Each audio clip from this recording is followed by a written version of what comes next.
there. Okay, 2, 3. All right, and we'll shoot for 13 minutes here. And 3, 2, 1. You're listening to The Weigh-In with Mike Parson. What are you cackling at, fatty? Too much pie, that's your problem. And Fred Slow. Anybody want a peanut? On demand 24/7 at weighinradio.com. Interior crocodile alligator. I drive a Chevrolet movie theater. Interior crocodile alligator. Happy Mother's Day, Mike. Thank you, Fred, but I'm not a mother. Happy Mother's Day to our mothers. Happy Mother's Day, Barb. Barb Parsons, I love you. Happy Mother's Day, Xena. Yeah, Xena. I'm going to call her Xena the Protector because she saved you from being the boo kid in the 90s. Our parents have never met, Mike, but they have lived very similar lives, raising 2 children that just yearn for the attention of others. Right, except for me. See, you're very non-complex, Fred. You love the attention, and you relish it. I want the attention, but I hate it when I get it. It's probably why Kurt Cobain killed himself. Some people feed through nutrients from food. I feed off the positive and negative reviews of others. I feed from the drive-thru mostly. Went and saw Captain America earlier this week. Yeah. Captain America Civil War. That's a hot ticket. I've got no desire to see it. Well, it's I don't know if you know this, but earlier in the year, Superman had to battle Batman. I saw that. And it's weird, Fred. You know, from all accounts, Marvel movies are better. They're more popular. People seem to like them more. I've just never been into Marvel movies. Doesn't mean they're not without merit, but for some reason, a bad Batman versus Superman movie appeals more to me than a good Avengers or Justice League movie. No, Justice League's DC. Which one's Captain America? That's the Avengers. The Avengers. That's right. The other Marvel supergroup. That's was not the X-Men. So yeah, I went and saw that earlier this week. I marked out real big for Batman versus Superman. I'm into that stuff. I got a nerdplex. Anyways, Captain America versus Iron Man, or what was it called? Civil War. Here's a pro tip for every listener out there. You can just skip the first half of the movie. The first half of the movie is a snoozer. I mean, are they setting up a lot of storyline there? A lot of times what happens when the first half of a movie drags, they're setting up a lot of necessary storyline. Then the rest of the franchise just skips along. By my count, and this is going off the top of my head, Iron Man has been in like 7 movies, maybe 8. He's like the Wolverine. You no longer have to explain to me any Iron Man storylines. I'm familiar with the character. It's sort of like in every incarnation of Batman, there's always a death scene with his parents. I'm actually surprised BuzzFeed hasn't ranked the top 10 Batman death scenes, or I'm surprised you haven't made a top 5 list about it. Top 5s have been flowing as of late for me. But yeah, this one is a skip, Mike. This one is the first Marvel movie that I'm putting down as a skip. I feel right now that Marvel is trying to transition you solely to X-Men, and this effort was not up to the Marvel standard. It's not that I'm mad about it, just disappointed. Yeah, right. And that's worse. Speaking of Mother's Day, there was nothing worse as a kid than your mom not yelling at you when you really screwed up, because she's not mad. She's just disappointed. What that means is you're pretty much dead to her. And if she could have you whacked, she would. I have a brother. I have a younger sister. We will gather later today to treat my mother to a her kind of day. She's a barbecue and kick your feet up and hang out kind of mom. So that's what we're going to do. We're going to have a lot of fun. You do anything special for your mom today? Yeah, the great thing about moms, Fred, is that when it comes to their kids pleasing them, it's very easy. Like, you just have to show a minimal amount of effort, and your mother will get teary-eyed. Like Fred, let's say I had kids, and they came up to me with a necklace made of macaroni. Right. Me, I look at it. The hell am I going to do with this? You give that to a mother, she is putting that in a lockbox forever. Oh, look, it's your handprint. in a plate of plaster of Paris. What the hell am I going to do with this? A mother will bejewel it, and they'll put it on display at your wedding day. A guy I know, instead of giving his wife birthday cards, he goes to the Walgreens, takes a picture of a birthday card, and then texts it to her. Yeah, how does that go over? Well, I mean, she doesn't have to save it, so that's nice. Yeah. If he's feeling romantic, it'll be a romantic one. If he's feeling funny, it'll be a funny one. And if he's in the middle, he can take a picture or two. So I feel like it's a pretty good system. Pick your sentiment, dear. Before we get to the hot topics today, I have one last point on Mother's Day. I do by no means think it is commendable or outstanding or something to be proud of for you to, on social media, say that you are having to miss Mother's Day because of whatever reason. You skip work, you skip your commitment, you skip whatever you have going on for your mom. Your mom gets one freaking day, the day that you, specifically if you're a firstborn, that is the day that your mother's life changed forever. So if you think you're doing the right thing and you think your parents understand and you think that no, you are a bad person. You stop the thing you're doing, stop everything in your life for your mom on Mother's Day. Mike, there are some people out there that no longer have their mothers with them. Right, exactly. They would give anything to spend this day with them. And let's be honest, Fred, the day we were born, our parents' lives were over. I mean, they were cruising along, dual income, only had to worry about themselves, didn't have to clean up after everybody, and then 2 sheets to the wind. And then you were born, and they have this helpless, worthless little thing that they had to take care of until you were 24. So hard no. I call my dad all the time for stuff. Right. Earlier this week, I called my dad for stuff. So get your mom a damn card. God, also, figure it out. Also, Fred, I don't know if you know this. According to my Facebook feed, there is a 3,000 way tie for best mother in history. Congrats. I don't know how this is measured, but apparently every single one of my friends on Facebook happens to have the best mother on earth. So congratulations to all you mothers out there. With that said, we love you, Mom. We love you. And Fred, we're kind of stalling because the top story over the past few days is one it's tough to talk about. And it's shocking, it's disgusting, but it's not surprising. There is an insurance company that is used by Penn State University to pay the settlements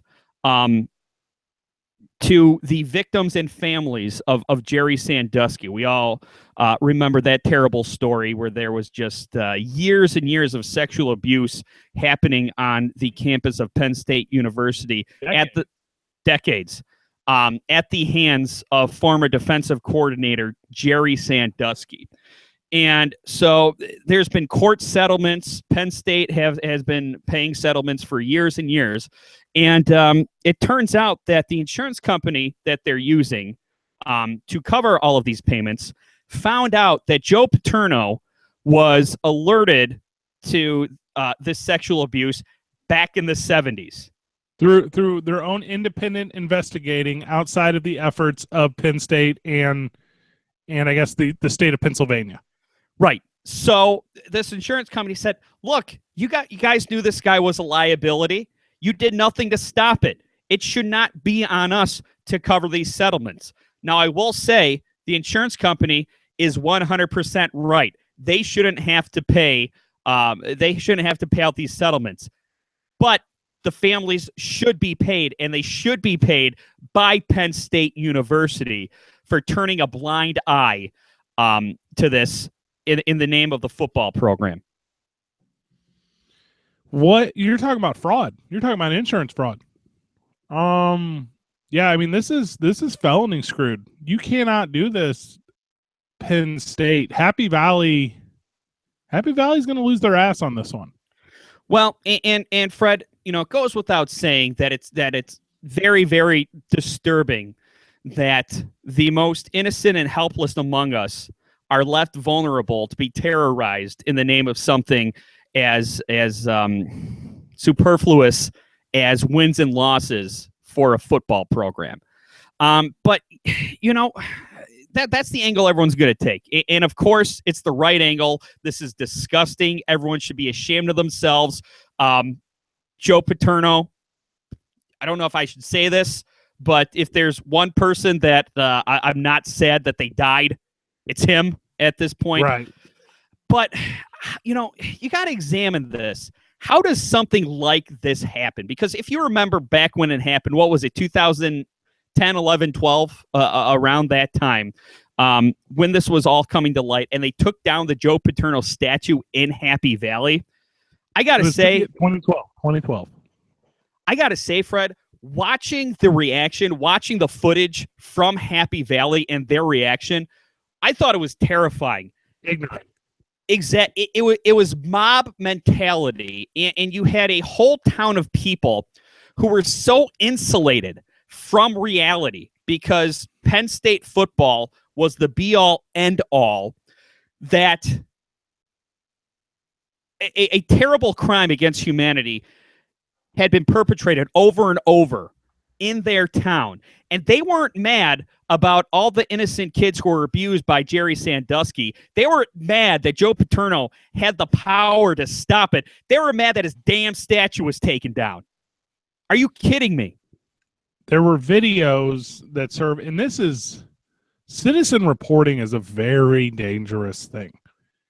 And there was videos of kids, and they were basically the same kid. I'm not trying to stereotype anyone, but it was an outraged, entitled Penn State University student who would scream about the injustice, and the injustice they're screaming about, they have no education about, they have no information about.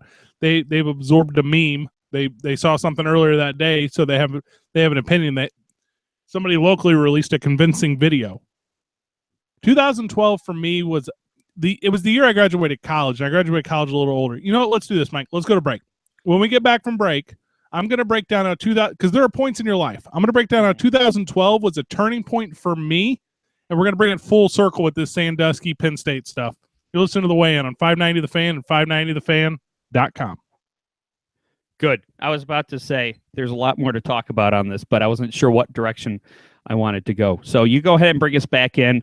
Cool. And we'll talk about it. If we go all segment with it, that's fine. If not, we'll transition to the McGregor-Mayweather fight. If we don't get into this segment, we'll get to it next segment. I can go for a minute on this. I got to think. Okay. Yeah. I'm interested. All right, here we go. Let me hit the watch. 3, 2, 1. Now, back to the weigh-in. These guys are like bad stand-up comics that you can't heckle. WeighInRadio.com.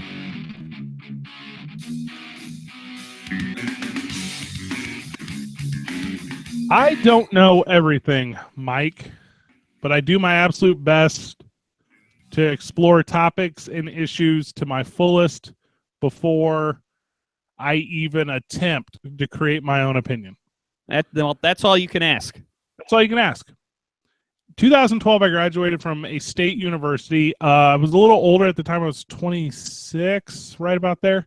I took some time to travel the country. By the way, kids, if you're listening, take some time to yourself. You don't know who you are. Don't get into something before you know what you're doing. So 2012, it's the Sandusky stuff. And the kids, they're overwhelmed with the mob mentality. A group think is a term that I use pretty regularly.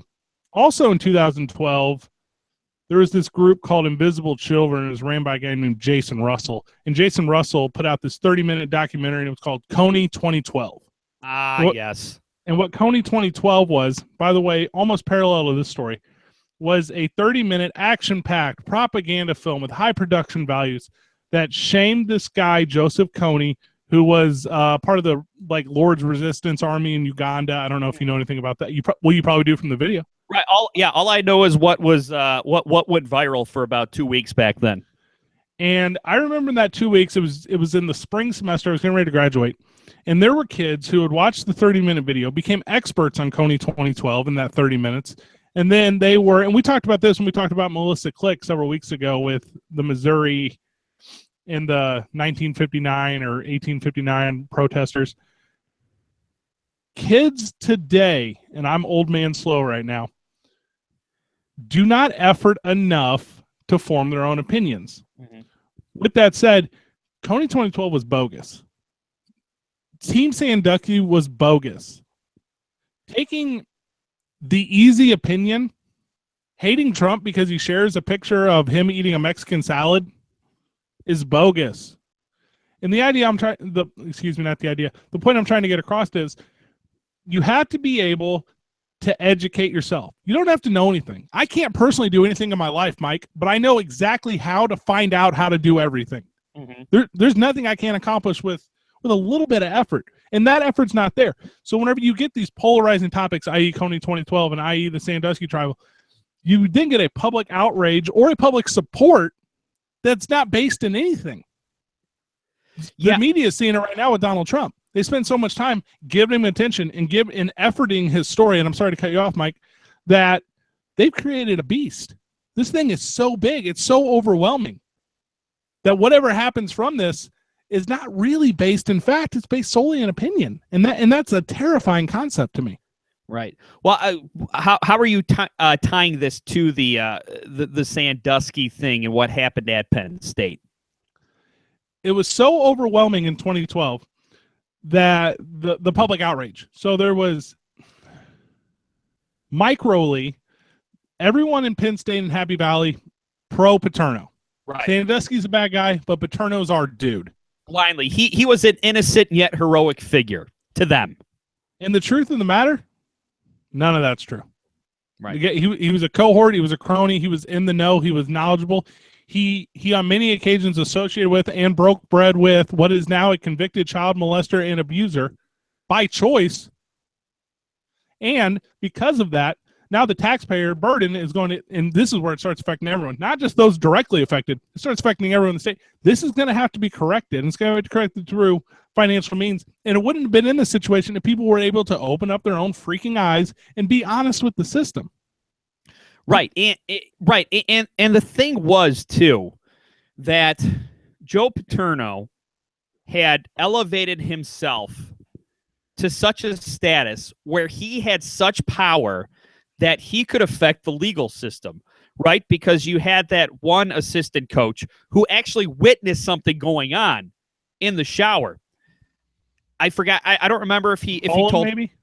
What's that? McCrary? Yeah, McCrary. And I don't remember if he told Joe Pa. I don't know if he told the athletic director.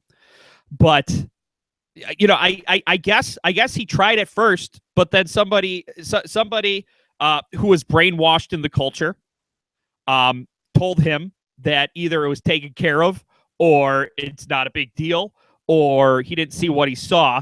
And he made one attempt. It was swept under the rug, and he became complicit in it. And that chain of command where you have so many people surrounding you, yes man isn't even the term. It's more than that.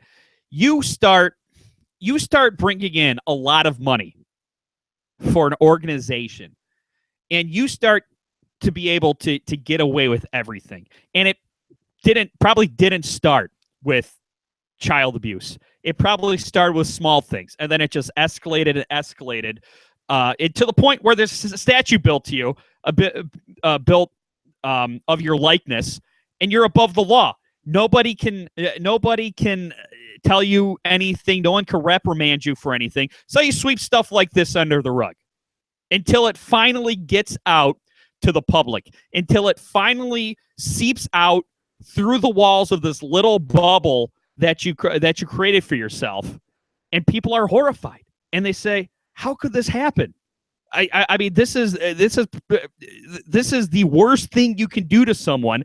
Any logical, decent, sane thinking human being, they think to themselves, "If I saw this happening, I would report it right to the police." But then you're brainwashed in this culture where you've got one figurehead that plays judge, jury, and executioner. And if if the transgression gets in the way of his ultimate goal, well, then you know what? It's no big deal. it's a very powerful idea to think that you can, because obviously Jerry Sandusky's beyond flawed. Jerry Sandusky deserves, in my opinion, death. And over the course of 76, 86, 96, 2000, over the course of 40 years, at minimum 45 victims, convicted of 45 molestations of children. Joe Paterno, had created such a false idolization of himself. Yep. Where he was able to, through the colors of the university, through navy and white, he was able to paint this picture of Happy Valley, by the way, which is where Penn State is, if you're not aware, where Happy Valley was a safe and inviting environment atmosphere for collegiate kids, younger than that apparently, in a partnership you want to build for your families, and the whole thing was a flippin' lie, man. The whole thing is a joke, and now, and people still scream for the statue back today. People still are in uproar, but now it's going to hit the university where the university needs to be hit, because they'd only had to pay out, I think, between like 92 and 99, a couple settlements, because they knew they had broke some code of conduct stuff with like a 1998 report. That's not important now. They're going to have to pay out everything. Like, tuition's going to go through the roof, and that's just to cover this. There's going to be lawsuits. All of a sudden, Joe Paterno is going to get washed from this thing the way he should have a long time ago, and it's only because of dollars. Right. Exactly. Yeah. The terrible thing Joe Paterno did wasn't covering up the molestation. It was costing the state and the university all this money. And to be honest, Fred, hearing that this went back to 1976, Joe Paterno could not have been the only guy who knew about this. There's no way. So really, what this does is this paints everyone who was at Penn State, associated with Penn State, the whole time Jerry Sandusky was there, with suspicion. Because you know what? Happy Valley's a small town, and it's Penn State's a college campus, and word gets around really quickly on both. So I'm sure that it was it was either a rumor that people weren't 100% sure about, or it was a dirty little secret everybody knew, and it didn't come to light until decades later. So everyone who walked through that campus in that time, in that period of time, to me, they're under suspicion of being complicit by not doing anything about it. Worse than the crime is the cover-up. Yep. For 50 years now, or whatever this is, 76, that's not 50 years. It's 50 years. For this long, they have, and I'm going to assume it's been monetary. They have been paying these families or these people to keep quiet. And whenever the time came that 45 people, 45 convictions, Mike, I cannot stress that enough with Jerry Sandusky. Right, convictions. 45 of them. And you know what you can't do? You can't go to trial for something that's illegal. So if somebody shows up, and Penn State can't be like, hey, oh, sorry, we've been giving this guy hush money for 30 years, so he's not going to. You know what? That's against the law. That's why when you call the cops and say somebody robbed you during a drug deal. That doesn't work. You cannot do that. Well, and also what you can't do, Fred, is no amount of money is going to fix what's been broken. You know, once you violate somebody like that, they're never the same. And you know, their lives only change for the worse. And everything that you and I take for granted as normal functioning human beings, trusting other people, having functioning relationships, being able to hold a job or just sleep at night without having nightmares, they're not able to do that because someone took that from them years and years ago. And you could throw all the money in the world at these people, and it's not going to give them that back. And I would imagine that victims of this would trade all that money back to never have to have gone through this in the first place. I only have one final thought on it, and then you can take it as you want, Mike. We can go to break if you want, but the day will not come soon enough for me for Jerry Sandusky to be dead, and Joe Paterno can burn in hell. It's the Wayne, 590 The Fan, 590thefan.com. Thought that was a nice gravitas statement to end on. Yeah, it was kind of powerful. Yeah. When I get that. I can't. You can't take advantage of kids, man. You can't do it. Exactly. When I get heated, I have a hard time. I've got many. I have so many things I want to say at once that it's hard for me to pick one direction. Well, and I've talked to you about this before. Like on my nightly show, I have a notepad where I like organize my thoughts and do it. Because me and Matt don't riff as well as me and you. But with me and you, I feel like I'm having a conversation with a very good friend of mine, and this goes smooth. But I do lose myself. Like. Yeah. Well, I mean, when I get heated about something, I'll I mean, pretty much when I get heated, I'm having an argument with the subject matter. So I'll get in the weeds and like, shoot, what was my original point? Oh, okay. Let's go a little lighter. What do we come back with? Let's do the McGregor Mayweather thing. All right, I got it up here. I don't know about it, so you tell me about it, and I'll pick it apart. All right, here we go. All right, 3, 2, 1. Now, back to the weigh-in. Got him! Weighинradio.com.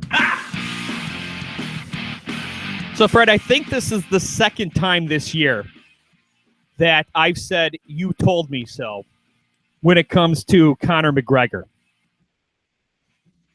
At the end told of last... you so, Mike. Yep. Told you so. Yep. And you know what? I accept that, because at the end of last year, when we did our year in review, we were talking about the biggest sports personalities of the year. And I still think you're a little ahead of your time on it when you said Conor McGregor from the UFC. And I said, oh, Fred, you idiot. He's not even the biggest star in the UFC. The biggest star in the UFC is Ronda Rousey, and she lost. But since then, he has become the biggest star in the UFC. And he's crossed over into the mainstream and has become a mainstream figure. Well, and lately, he's had his set of troubles. He lost to that Diaz fella. His first name is escaping me, Fred. I know you know it. Nate Diaz, that's right. I knew it was something exotic. I think it's short for Nathan. Right. See, I always get that confused. Might be short for Nathaniel. Could be. It could very well be if he's Amish. But and then he was kicked off UFC 200 because he was trying. Well, let's be honest. He tried Dana White.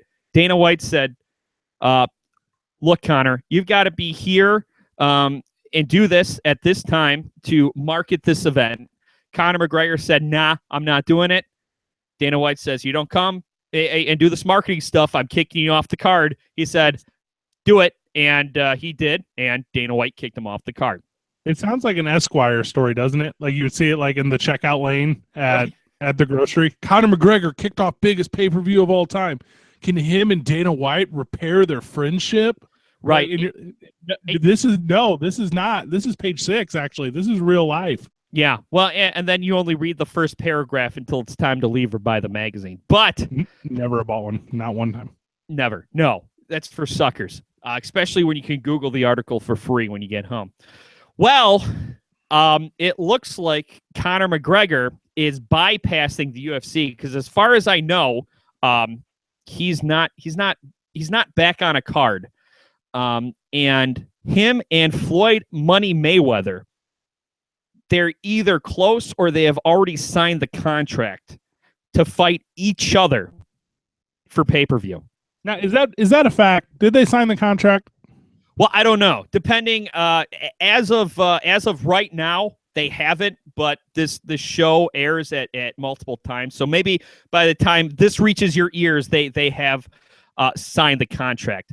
But because I had heard this was all hearsay. This was a wives' tale, the way I heard it. Because I thought it started with McGregor had a problem with Mayweather because he beats up his girlfriends all the time. So earlier in the year, he said he was going to beat him up, and Mayweather said, "I'd beat him up in 30 seconds." And it was like a big tough guy, like back and forth kind of Twitter thing. Well, but you're telling me this is real life. Well, the source is The Sun out of England, so take that for what it's worth. And the Now here's kind of the catch. Okay, this is not sanctioned by the UFC or any boxing federation. This is Floyd Mayweather putting this on himself. The purse is $100 million goes to Floyd Mayweather. $7 million goes to Conor McGregor. But it sounds like Conor McGregor's getting ripped off.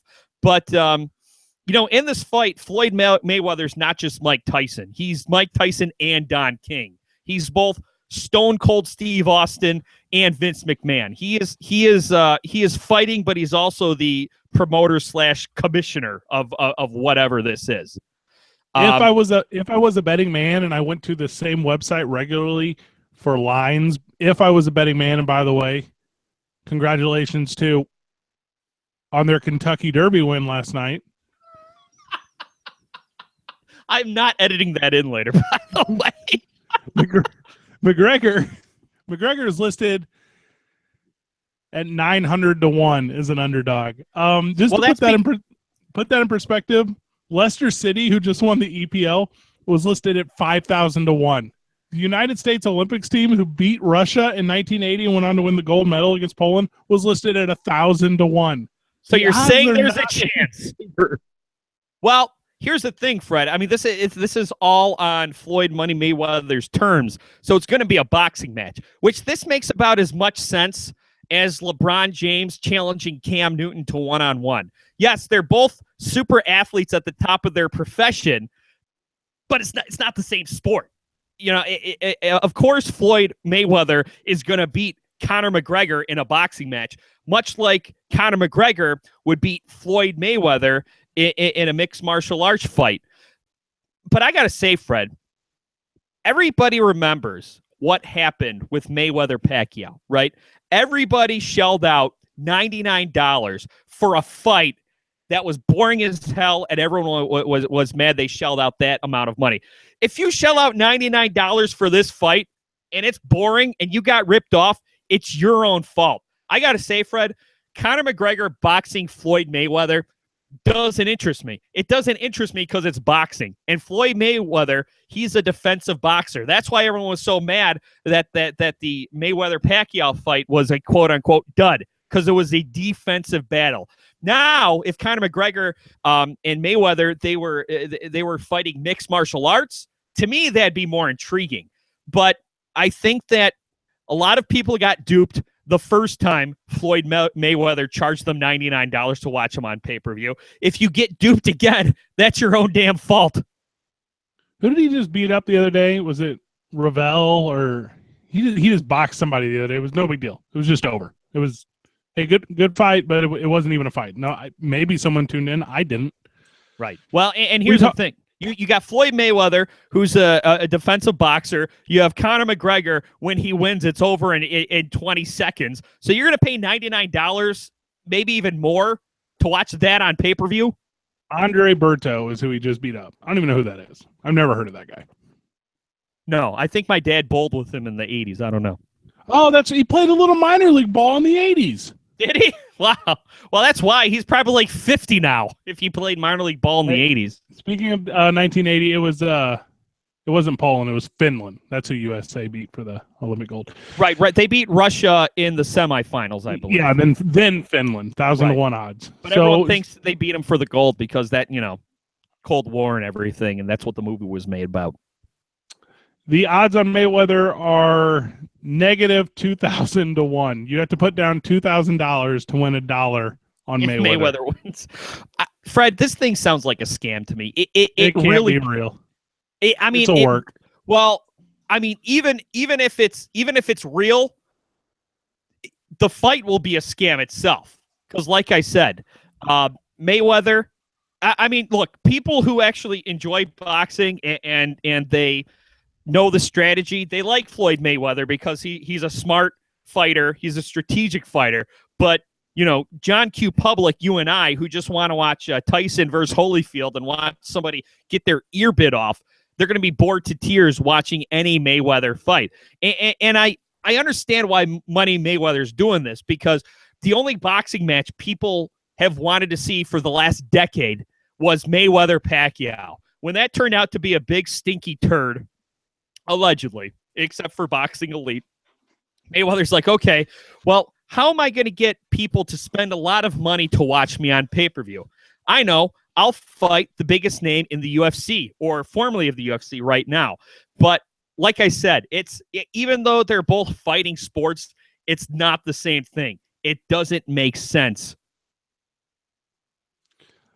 At the time of this recording, Forbes magazine has picked this up and confirmed everything. There's a handful of publications that I always trust, and Forbes is one of them. Right. They're not a rag. They're they're a trusted financial publication. So this is as of a few minutes ago. So if Forbes says it's on. Okay. It's not a tabloid story to me. I've changed my whole opinion mid-segment. If this thing happens, here's how I see it. McGregor has to get the biggest piece of the purse regardless of the outcome. Which he won't. Which he won't. See, he won't get a bigger piece. That's a given. But we're talking about a $1 billion fight. Right. He has to get, and I'm not saying 51, but if he's not at, because he needs it more in Mayweather, let's be honest. If he's not at 33% on this thing, he can't do it because he's going to take an ass beating, and then whenever he takes that beating, he's going to have to at least get paid. Right. Oh my gosh. Well, here's I would watch it. I would watch it. And you know what? You know when I'll watch it, Fred? I'll watch it on Vine when it's posted afterwards because that's how fast it's going to be over. Remember when Ronda Rousey was kicking ass and all of her fights were 20 seconds or less, and you can watch it on Vine afterwards? That's where I'm going to watch this. And this is what's going to happen, though, Fred. A lot of people are going to watch this because you've got two of the most compelling personalities in sports right now. And let's be honest, they're two of the most disliked.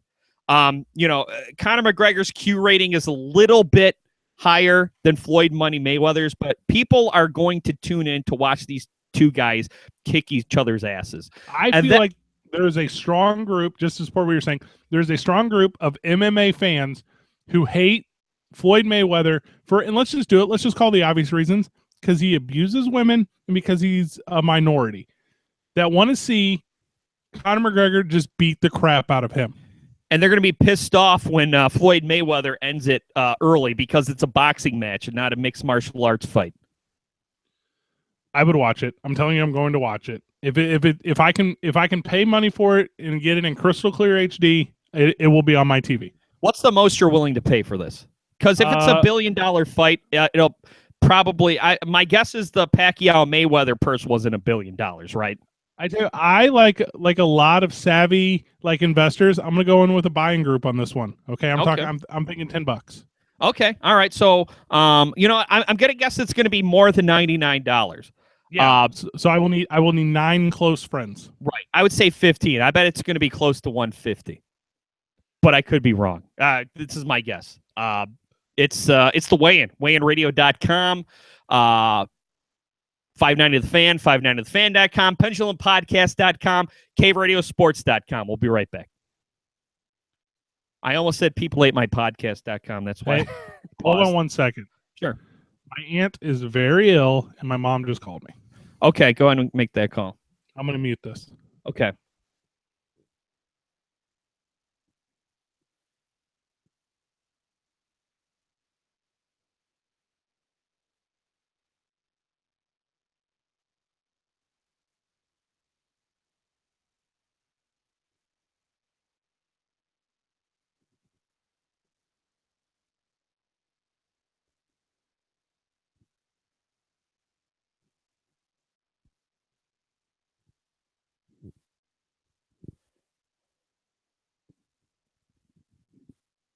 We're good. Okay, good. I was about to say, you want me to cut the feed? No, we're good. Everything's fine. It just every time she calls, my stomach just fucking sinks, man. I know. Yeah, I think we talked about this. Yeah. I've gotten 2 bad phone calls from my mom, and I mean, most of the time when she calls, it's, "Hey, how do I restart the computer?" or what channel's the Tigers game? But it's happened enough where if your mom calls you instead of texts you, you get nervous. Okay. Well, I'm good. I'm glad it wasn't anything bad. Okay, all right. We'll go 12 minutes, and I'll tell you all about the turtle porn that's out. Here we go. And then, if we have time, we'll transition to the political. Well, you know what?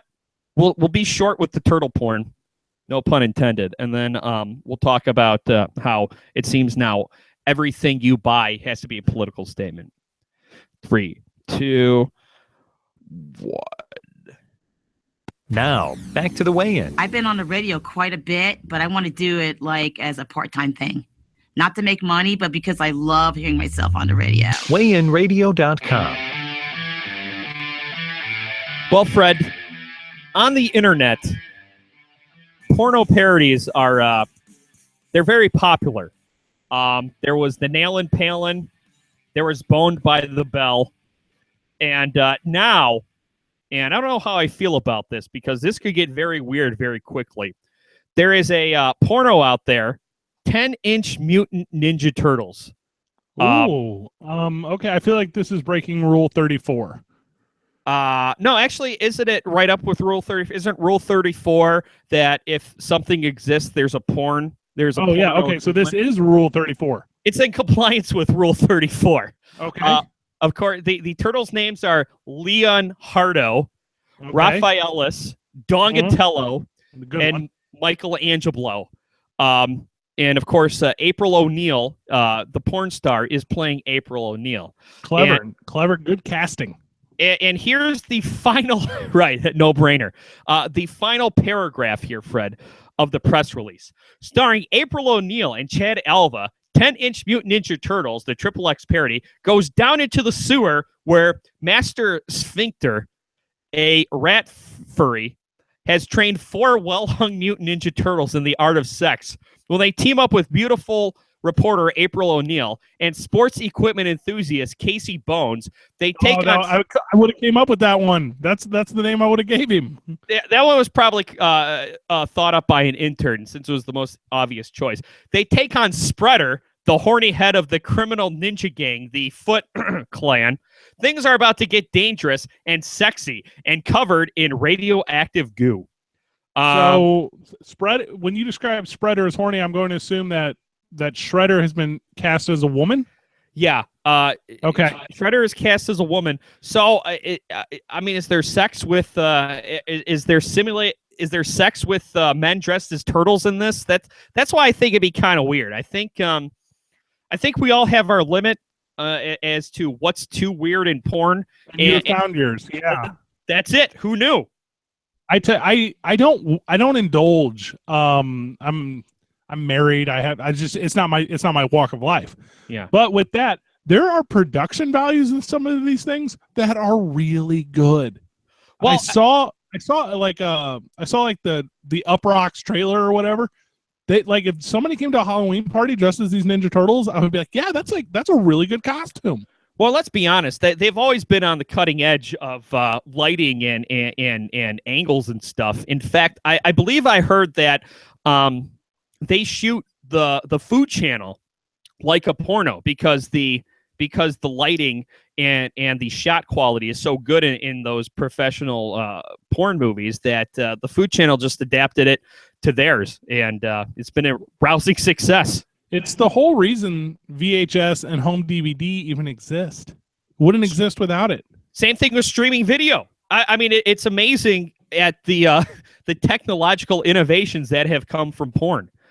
Streaming video started because the one content aggregator wanted to have a leg up on another one where you have to spend forever downloading something, where I don't know who the first one was. They said, let's do streaming video. And then YouTube was born. I'm trying to come up with a clever tagline. Do you have one? For what? The Ninja Turtles porno? Yes. Heroes at half staff? Heroes at full mast? I don't know. See, and I was going far more literal. I was going with like Teenage Mutant Turtles, Forget Your Childhood. Like, right. That's where I was going with it. Right. You remember all these man children who were pissed off that Michael Bay was ruining their childhood because he was remaking Ninja Turtles? Well, those guys are too busy to get mad about it. Yeah, I don't know, man. This obviously I'm going to blame it on millennials. I don't know if you're going to follow me down this path, but this wouldn't exist without them, so therefore it's their fault. Your opinion? Well, I think, here's the thing. I think with stuff like this, with Nail and Palin, with the Saved by the Bell porno, the Golden Girls porno, Abraham Lincoln, right? These are made for a group of people to sit around and laugh at. Nobody is actually getting their jollies to a Ninja Turtles porno. This is just, you read about it, said, this sounds really messed up. You watch it, you laugh about it, and then you find whatever real stuff you're into on RedTube. Yeah, I don't like the idea that my 12-year-old nephew who is into the Ninja Turtles is going to Google Ninja Turtles, and this could be a result. This could be something that, it's so dangerous for kids. It's so dangerous for kids out there. Yeah, well, I guess that's where you need to have good parental filters. And Fred, that's why when I have kids, I am going to have spy software on all of their appliances. As soon as my kid clicks on that button, says you have to be over 18 to visit this site, I am kicking down the door like the SWAT team. At my day job, I got a part-timer who works for me, and to log into, I've seen him do it on his cell phone. The passcode to get onto his cell phone is at no less than 15 characters. Wow, really? And he flies through it. So he pulls up his phone, and if you're watching on the YouTube feed or whatever, so my phone's like everyone else's phone in the whole wide world, right? You got the little dial pad, right? Like four numbers, no big deal. His is not that. His is, and his hand flies. And I don't know what the formula is. I don't know if it's his first basketball number, second basketball number, third basketball. I have no idea. I don't know if it's every jersey number from the 1996, 72, and 10 Chicago. But I don't know what it is. It was his first 7.5 jersey numbers. But yeah, I don't know, man. You know why I put a lock on my phone? The only reason I have a lock on my phone is so that my phone won't pocket dial anybody. Up until that, here's my combo. You ready? 1, 2, 3, 4. Because I don't use it to lock anyone out, except for my own fat ass when it pocket dials people. The only reason I have one is because I can also do my thumbprint, and it just goes automatically. If I couldn't do my thumbprint, I wouldn't have one because there's nothing on my phone that's so sensitive. If you steal my digital content, you're wasting your time. Right. Here's a bunch of pictures of Fred's dogs. Yeah, that only my wife sends me. I don't even take them myself. Right, exactly. Well, you're a man. You don't care about pictures. No, I like my dog as it is. And whenever it becomes old and it can't function, I'm going to remember it in its prime. I don't want to look at its sad old photos. Right.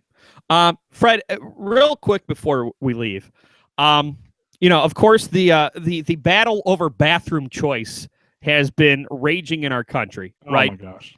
And look, I mean, if you're talking about school locker rooms, that's worth a conversation. But if you're talking about public bathrooms where you're in a stall anyway, I don't see how you're even going to know what someone's packing when they go into a public bathroom. But Target has come out and said that, hey, bathroom choice. If you feel like a woman, go into the woman's room. You feel like a man, go into the men's room. And, of course, there's a lot of transphobic people who are really mad at Target, and they're boycotting Target. And I've been noticing this disturbing trend lately in this country where a lot of companies are becoming politicized. It started with Chick-fil-A when their owner said something homophobic in a publication, and everybody started boycotting Chick-fil-A. This was 2012 because I was on campus, and I remember kids protesting, and it was along the lines of the Sandusky and Coney thing. This is when I was really giving up on today's youth. What a seminal year that was for you, Fred. I'm telling you, it changed my life. Legitimately changed my life that year. I mean, here's the thing, Fred. Okay, I've always been pro-gay marriage. And I didn't agree with what the guy from Chick-fil-A said. But you know what? We're getting to this point in this country where every choice you make as a consumer is becoming a political choice. You're making a political statement. Oh, I'm shopping at Target. I'm pro bathroom choice. Oh, I'm eating at Chick-fil-A. I'm anti-gay marriage. Fred, if I like your product, I'm going to shop there, okay? I don't care what your political philosophies are, all right? If I want to go to Target and get myself a frozen Coke while I search through the bargain bin, then get a waffle fry at Chick-fil-A, I'm not thinking about who their CEO is donating to. I mean, unless they're donating to something that kills puppies or something. But, I mean, you're in every corporation, you're going to find something you find objectionable. You're going to find something you find objectionable. And if you make every purchase choice a moral demonstration, eventually you're going to have to grow your own food and live off the grid. If you have a real problem with, let's use transgenders because that's the target story. Right. If you're transphobic, I guess would be a terminology. If you are that, and let's say you're like posting about it on like social media, you're posting about it on Facebook, right? Kurt Schilling. Yeah, and let's say you're doing it with like your iPhone. Apple and Facebook are both pro transgender. Right. Both pro. There are so many organizations that you unknowingly and regularly utilize that if you're trying to take a stand against corporations because they do not have the exact same core set of values that you have, like you said, Mike, you will end up in the woods by yourself struggling to start a fire. Right, like the CEO of Mozilla Firefox a couple of years ago. He was fired from Mozilla because he made a donation to a political action committee that was against gay marriage. I've always been for gay marriage. I don't use Mozilla Firefox. You know why I don't use Mozilla Firefox? Because Mozilla Firefox sucks and Google Chrome is better. It has nothing to do with the political beliefs of any CEO. Right now I'm wearing a pair of really comfortable Asics. If I look at that tag, they're made in Thailand. But here's the thing. I hate child labor. Right. Exactly. I love Asics.